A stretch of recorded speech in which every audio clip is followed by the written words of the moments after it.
Kalian bingung pilih pupuk yang tepat? NPK Mutiara sering digadang-gadang sebagai pupuk paling dicintai para petani, bener nggak? Tapi kalian tahu nggak? Selain pupuk yang dicari-cari, kalian harus juga perhatikan 5 elemen yang dibutuhkan pada tanaman. 5 elemen itu adalah bibit, tanah, air, matahari, nutrisi. Jika semua 5 elemen itu terpenuhi, maka bisa dipastikan pohon pisang kalian akan terpenuhi dan hasil panen kalian melimpah. Percaya atau nggak percaya? Ayo kita bahas sama-sama. Karena dari video abang akan tahu rekomendasi pupuk yang oke untuk kalian. Halo Sobat Hijau, kembali lagi dengan Bang Ricardo, si petani pisang. Mungkin dari Sobat Hijau yang baru memulai jadi petani pisang, pasti ada saatnya kalian bingung untuk memilih pupuk bagaimana sih yang cocok untuk tanaman kalian. Bener nggak? Dan banyak juga dari kalian yang bingung harus pilih pupuk yang seperti apa, dipakai untuk apa, dan bagaimana cara pengaplikasiannya. Pada dasarnya, tanaman itu membutuhkan 13 jenis unsur hara yang terbagi menjadi unsur hara makro, makro sekunder, dan mikro. Unsur makro itu terdiri dari nitrogen, fosfor, dan kalium. Sedangkan makro sekunder itu terdiri dari kalsium, magnesium, dan sulfur. Dan untuk unsur mikro itu terdiri dari boron, zat besi, tembaga, zinc, mangan, molibdenum, dan klor. Nah, di video kali ini abang mau bahas pupuk NPK merek Mutiara dulu, oke? NPK Mutiara kan banyak variasinya. Ada NPK Mutiara 16, 16, 16, NPK Mutiara Sprinter 20, 10, 10, NPK Mutiara Partner 13, 13, 24, NPK Mutiara Profesional 9, 25, 25, dan yang terakhir NPK Mutiara Glower 15, 9, 20 plus TE. Jadi, abang mau bagi-bagi pengalaman tentang pupuk NPK yang cocok dan tepat untuk tanaman kita. Kebetulan abang juga pakai, yaitu NPK Mutiara Glower 15, 9, 20 plus TE. Buat kalian yang bilang, alah paling cuma endorse, paling cuma promosi. Jujur ya, abang di sini tidak di endorse sama sekali. Ini review sejujur-jujurnya dari abang. Oke, kita bahas sampai tuntas. Tapi sebelumnya kalian follow dan share video ini ke teman kalian, oke? NPK Mutiara Glower 15, 9, 20 plus TE. Abang mulai penjelasan dari unsur makronya dulu, yaitu NPK. N adalah nitrogen yang bisa bikin tanaman kalian tumbuh subur. Sedangkan P ada fosfor, membuat perakaran menjadi lebih kuat. Dan K adalah kalium, bisa membuat buah menjadi besar, banyak, dan sehat. Jadi jelas ya, mulai pertumbuhan tanaman, akar yang kuat, sampai hasil buah yang berkualitas. Sedangkan 15, 9, 20 itu adalah perbandingan antara nitrogen, fosfor, dan kalium. Misal, dari 100% kandungan nitrogennya sebanyak 15%, fosfornya 9%, dan kaliumnya sebanyak 20%. Lalu, pasti banyak yang bertanya-tanya, TE-nya apa bang? Jadi, TE itu singkatan dari trace element. Trace element adalah unsur mikro yang terdiri dari unsur kimia dalam jumlah yang sangat kecil. Unsur kimia tersebut berupa mineral dalam jumlah yang kecil seperti zat besi,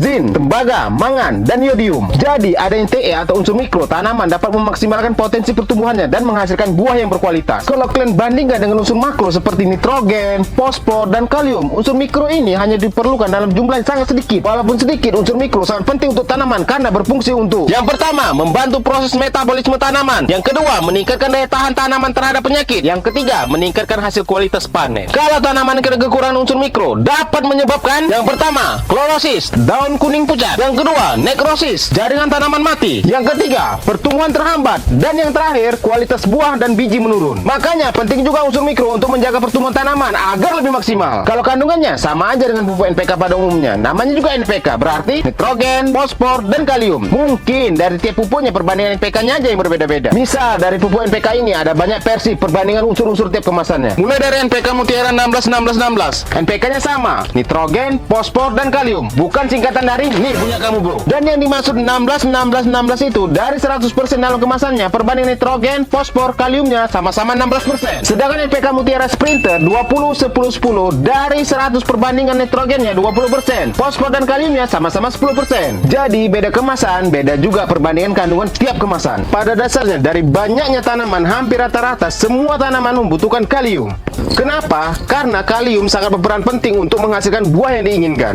Contohnya, pohon pisang abang ini. Kalau justru ya pakai pupuk NPK Glower ini saat pisang barangan abang memasuki masa generatif. Loh, kenapa? Pada saat fase berbuah, pohon pisang banyak membutuhkan kalium. Makanya abang pilih yang kandungan kaliumnya 20% plus TE atau unsur mikro. Tapi sebenarnya dalam pohon pisang, kandungan KD-NPK Glower ini masih kurang, butuh pupuk MOP atau KCL. Berikan MOP pada saat sebulan sebelum jantung keluar dan usahakan jangan sampai telat memberikan pupuk MOP. Kalau jantung sudah keluar, baru dikasihkan pupuk MOP atau KCL, sia-sia kasih kat tinggi ke pisang. Kalau pisang barangan abang di masa vegetatif, biasanya abang pakai pupuk NPK Mutiara 16, 16, 16 karena kandungannya seimbang, yaitu yaitu 16%. Dan ini menurut pengalaman abang lebih cocok dipakai masa pertumbuhan di usia 3 bulan pertama. Dan di umur 3 bulan ini kalian harus melakukan penjarangan anakan.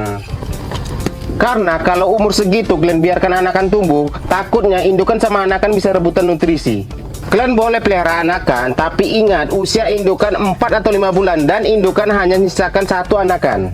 Dan untuk pemilihan anakan tidak sembarangan, pilih anakan yang anakan pedang. Sayangnya di NPK Mutiara 1616 ini nggak ada unsur mikronya, yang ada hanya unsur makro. Padahal selain unsur makro, pohon pisang juga membutuhkan unsur mikro. Abang juga kombinasi dengan pupuk organik seperti kompos, pupuk kandang untuk meningkatkan kesuburan tanah secara alami. Kombinasi ini bikin tanaman pisang jadi tumbuh subur dan berbuah lebat. Selain pohon pisang, pupuk NPK Glory ini banyak juga abang tengok orang mengaplikasikan ke tanaman yang lain seperti jagung, cabai, terong, apalagi sawit. Ya cukup banyak petani sawit abang perhatiin banyak juga pakai pupuk NPK Glory ini. Saran abang buat para petani sawit yang baru buka lahan atau replanting, coba kalian tumbang sade dengan pohon pisang. Abang jamin cuan daripada kalian nanam sawit harus nunggu 3 atau 4 tahun baru panen buah sawitnya, kan mubazir waktunya ya enggak? Untuk biaya nggak mahal-mahal kalinya, pupuknya masih sama, pakai pupuk NPK Mutiara Glory, cuman takarannya aja berbeda. Untuk bibitnya jangan pusing-pusing beli di mana. Hijau Surya sudah sediakan bibit yang berkualitas, bebas hama dan penyakit. Pas kalian panen, abang jamin pasti seragam. Untuk kualitas bibit pisang dari Hijau Surya bisa diadu dengan bibit lain, apalagi bonggol yang sering kalian pakai. Yang penting ada harga, ada kualitas, le. Pokoknya selagi nambah cuan, gaskan aja, le. Kalau untuk dosisnya bisa tanya-tanya dulu ke sales kita, karena kita ada customer service yang siap menjelaskan dosis dan waktu yang tepat untuk pemupukan tanaman kalian. Untuk rencana tumbang sari atau jarak tanam tumbang sari bisa juga konsultasi sama customer service kita.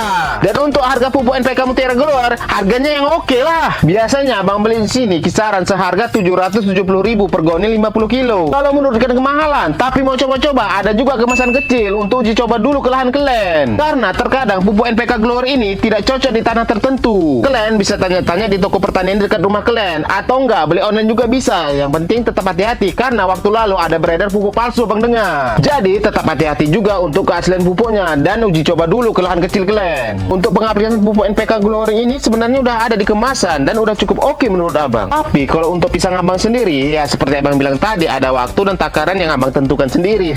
Kalau kalian nanya bagusan dikocor apa ditabur, ya tergantung cuaca lah bray. Kalau musim kemarau ya saran abang dikocor aja supaya lebih cepat terserap oleh tanah. Kalau musim hujan ya bagusan ditabur aja karena bisa larut juga. Oh iya, kata kawan abang, kalau kalian kocor terkena daun pisang bisa menyebabkan daun pisang itu gosong atau kering. Terus kalau terkena batang pisang bisa menyebabkan batang pisang itu panas. Apa iya? Penasaran aku. Jadi hasil reviewnya gimana bang untuk NPK Mutiara ini? Pupuk ini cocok untuk tanaman seperti pisang yang membutuhkan kalium yang tinggi. Kalian tengok sendirilah hasil panen pisang abang, bagus dan premium semua kan? Nah, abang juga ada info buat kalian nih. Abang mau coba pupuk lain nih, katanya ada opsi pupuk bagus nih dan harganya merakyat. Kalau sobat hijau mau tahu kita ganti apa? Subscribe dulu Hijau Surya dan nyalakan notifnya. Sekian dan terima kasih. Dan jangan lupa tunggu info selanjutnya. Bye.